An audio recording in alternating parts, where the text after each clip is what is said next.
provide a look perhaps at the past, the present, and the future for the Sun Belt. 5 years ago at this time, the Sun Belt was preparing for the departures of 5 universities as they made institutional decisions to seek greener pastures and join another conference. The Sun Belt, on the other hand, was preparing to rebuild the conference that's been in existence since 1976. And now, 5 years later, we have completed that project by adding 6 outstanding universities as Coastal Carolina becomes a full-fledged member of the conference in all sports effective July 1. These 6 outstanding universities all share similar academic missions and aspirations to be the best, along with the 6 other Sun Belt Conference members. They each also share a commitment to achieve greatness in the arena of college sports. We added the 6 universities with a strategic plan to provide a geographic footprint based on 6 pairs of travel partners. And when I'm asked, so who is in the Sun Belt today? The easiest way for me to describe it, and I encourage our coaches and others, just to go from west to east. We have 2 schools in Texas. We have 2 in Arkansas. We have 2 in Louisiana, which makes up the western side of the conference. And as we go to the east, 2 in Alabama, 2 in Georgia, and 2 in the Carolinas, which makes up the east. And looking at that map, and despite the fact that we go from Texas to Carolina and Arkansas to Georgia, it really has been created in a way to reduce travel time by these 6 travel pairs. It was done to reduce the travel by our student athletes, to reduce the missed class time by our student athletes, while at the same time to hopefully manage the travel expenses for our teams by our athletic departments. And at the same time, we believe that it's created the opportunity for real regional rivalries. At the same time, some crossover rivalries that need time to merge and to percolate to get to the point. But as we look to the future, we believe that the structure that we've created is the right structure. It is able to be, it's sustainable. It is very, very workable. And as we manage 19 sports under the Sun Belt Conference umbrella, we believe it's in the best interest of our student athletes. As many of you recall, in the summer of 2013, the Sun Belt went through a rebranding campaign that resulted in a new logo and a brand identity. And with that, we created a mantra, a battle cry, "Together we rise." And about the same time, and without a whole lot of fanfare or thought, I made the mistake one day of labeling my Twitter account with the heading, "The Sun Belt's future is so bright I've got to wear shades." I wasn't intending for this to promote the Sun Belt, but it too has taken on a little life of its own and has become one of my messages and one of my talking points, that the future has been bright.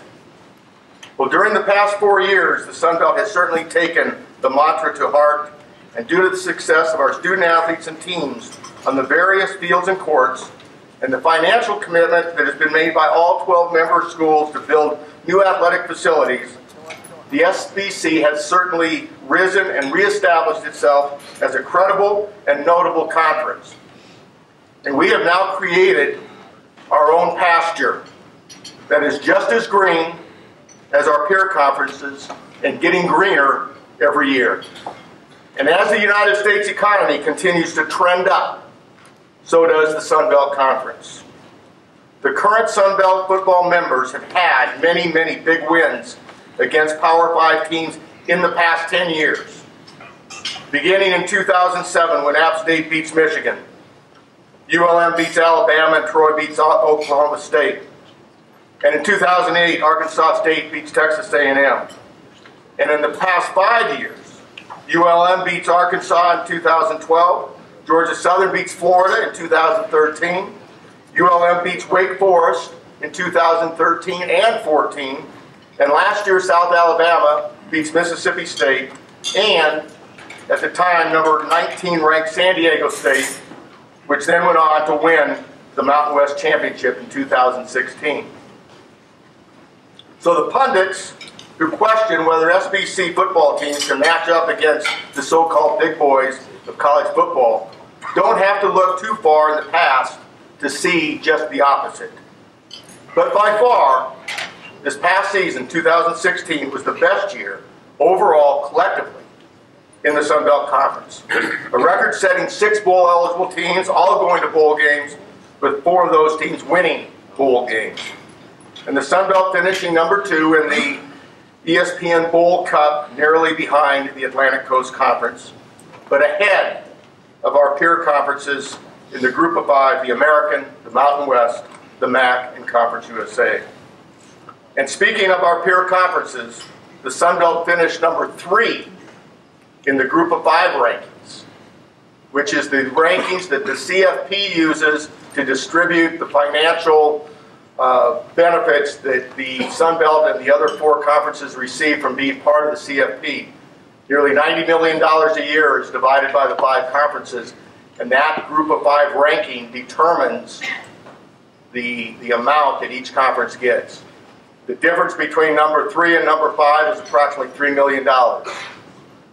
So the Sun Belt was able to capitalize on that last year by being the 3rd ranked conference. But today, it's no longer about the past or the goofy guy in the optic yellow shirt with the sunglasses promoting the Sun Belt. Yes, that be me. While yesterday the future was bright for the Sun Belt, today that future is now.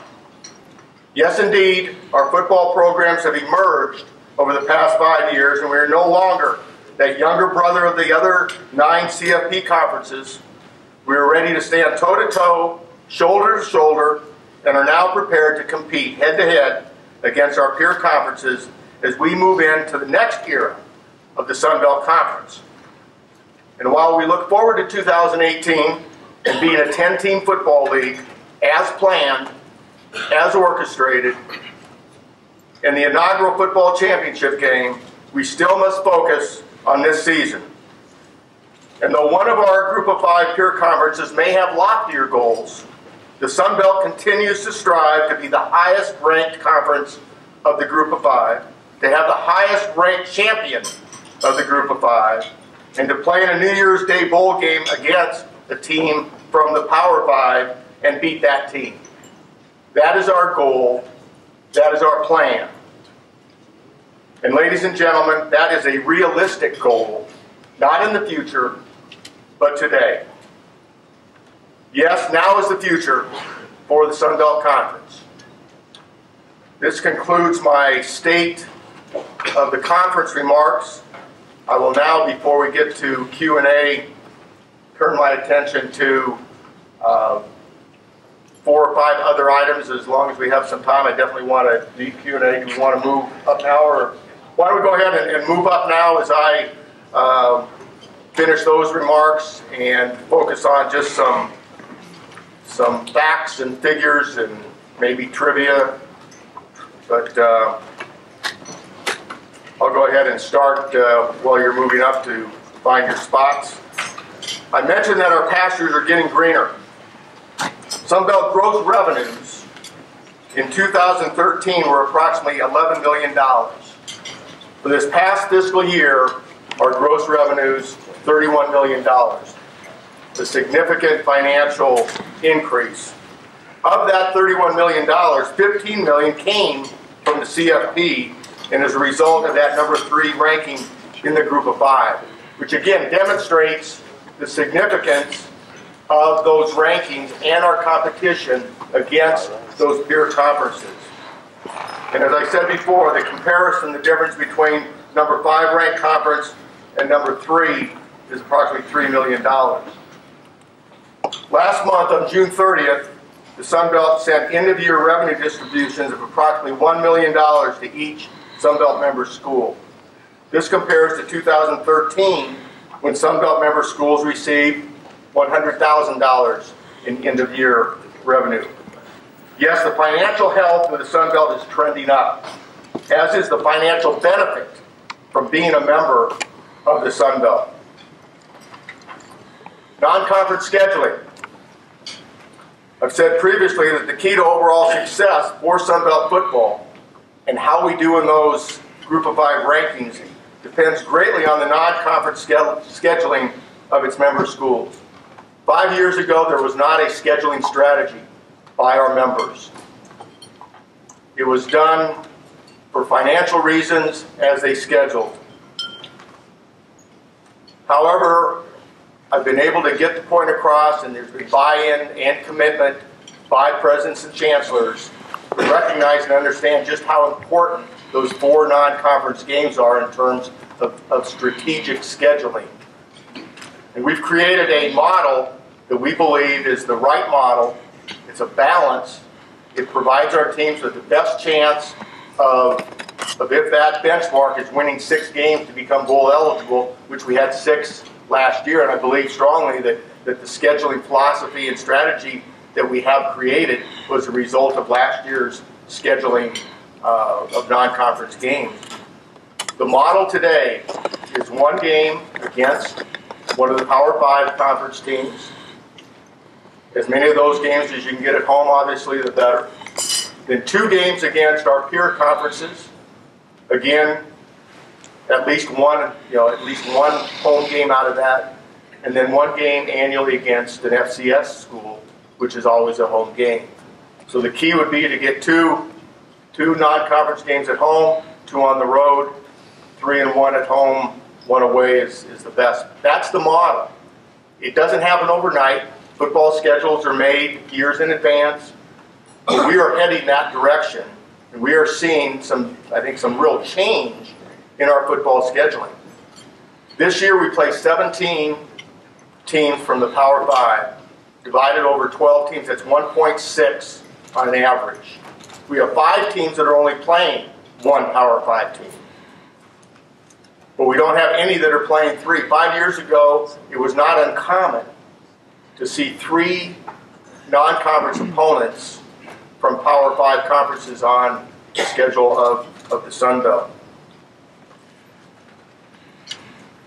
It's also critical in the games that we play against our Group of 5. Last year we played 17 games against our Group of 5. We were 7 and 10. This year we play 16 with 6 home, 10 away. We played 4 against the American, 6 against Conference USA, 2 against the MAC, and 4 against the Mountain West. Those 16 games are critical to our overall ranking and end-of-year performance and bowl eligibility. Yes, it's great to knock off a team from the Power 5, and there will be Sun Belt wins this year. Out of those 17 games, there will be wins against the Power 5. We have 3 of those games at home, which is a good balance. Arkansas State hosts Miami of Florida. South Alabama hosts Oklahoma State, and Appalachian State hosts Wake Forest. So those are 3 Power 5 opponents that are in Sun Belt Stadium.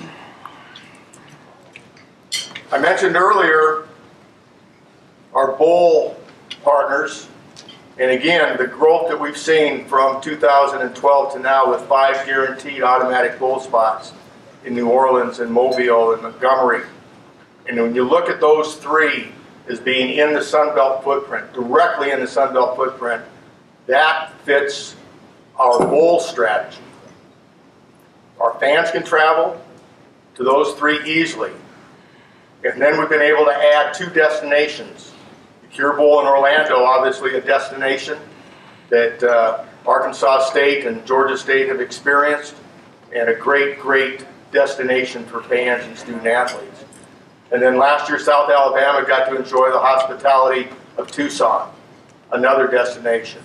So we believe strongly that our 5 bowl games fit perfectly and nicely in terms of geographic footprint, but also the opportunity.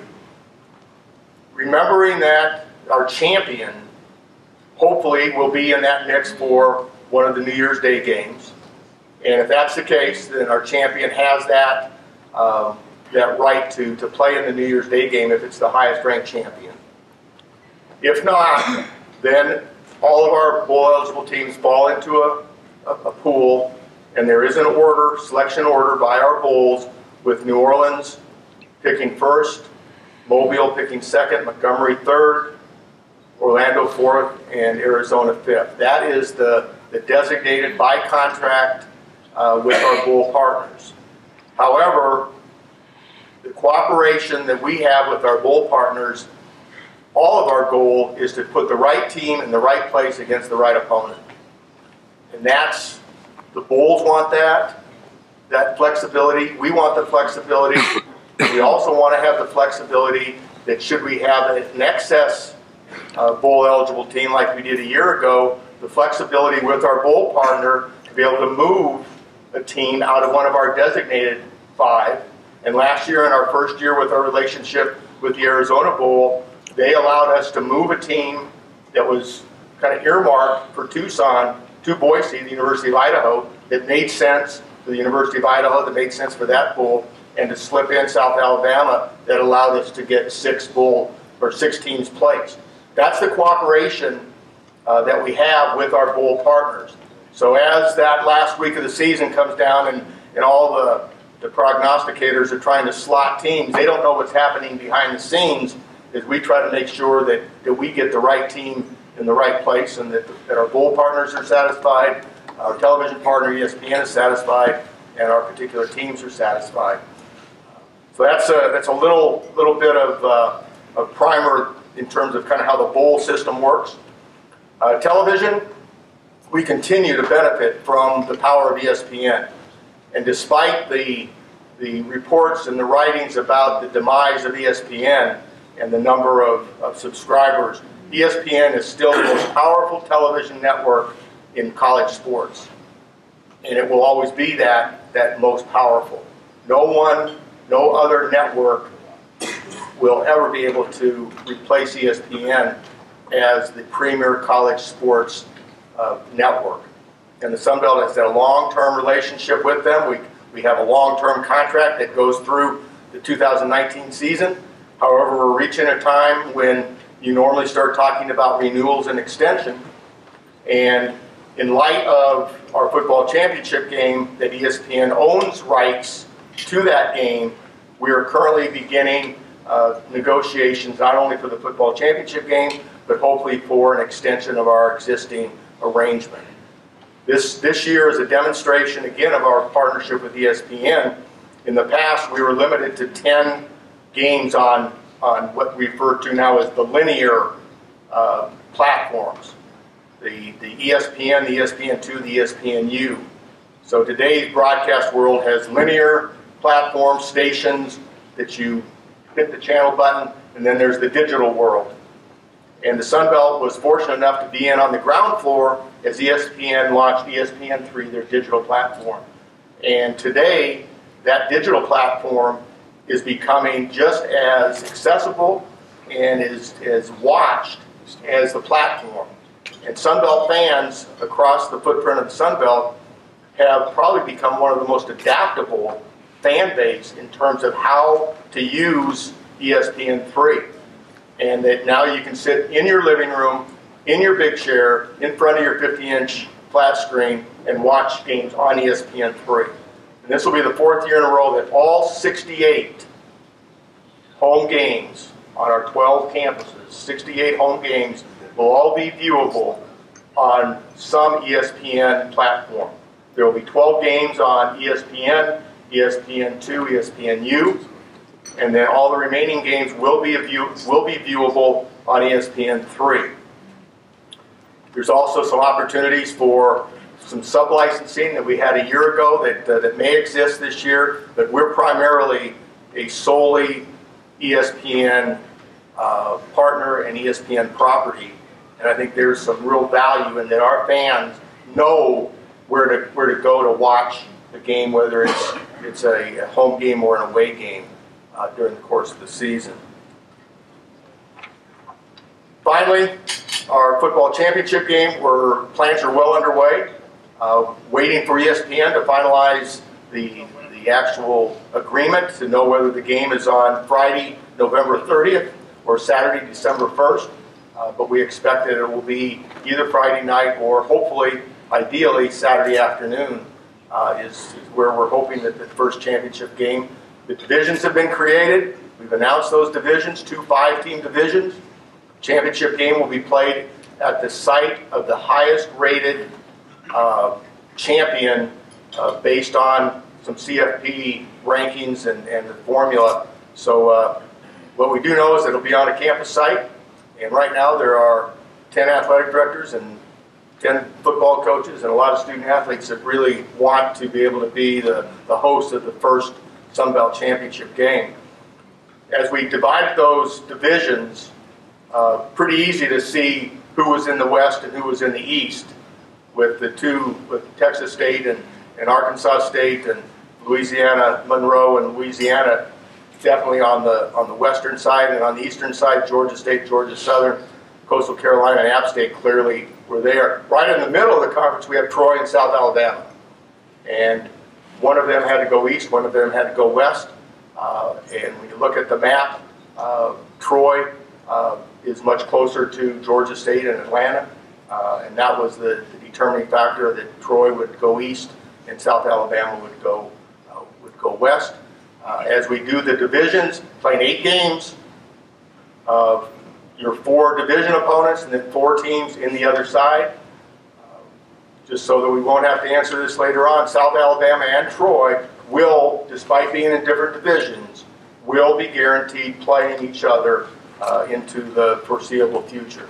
So that was done to accommodate Troy and South Alabama and their in-state rivalry and just the proximity to that.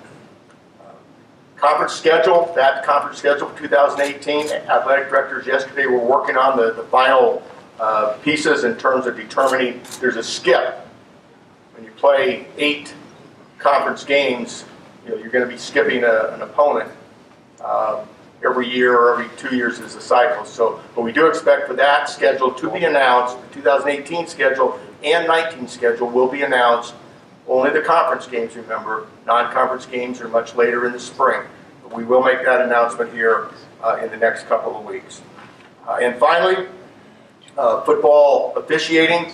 We've been blessed the last 3 years, this begins our 4th year with our arrangement with the SEC as a joint football officiating program. What we first talked about was an experiment and a short-term agreement.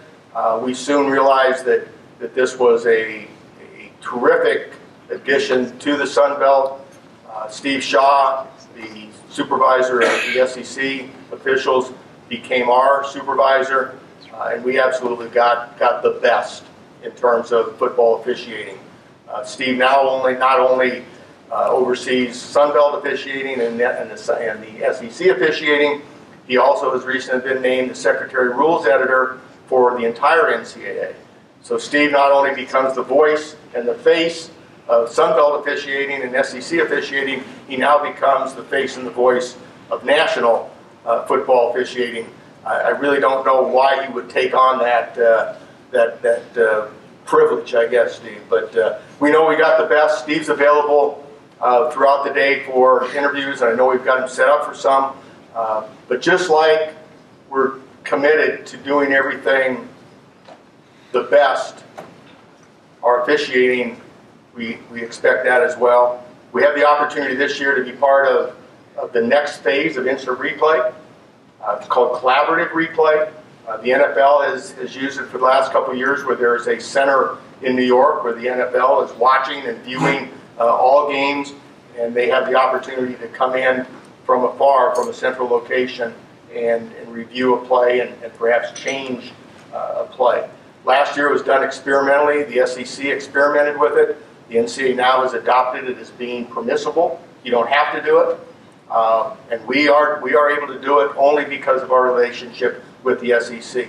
And the game that probably pushed this to the top was the Central Michigan-Oklahoma State game last year that should have been changed. And had collaborative replay been in place last year, that play would have been overturned, and Oklahoma State would have won that game. And as I've been quoted here recently, it only takes one game I've said that our games are just as important as SEC games or Big 12 games.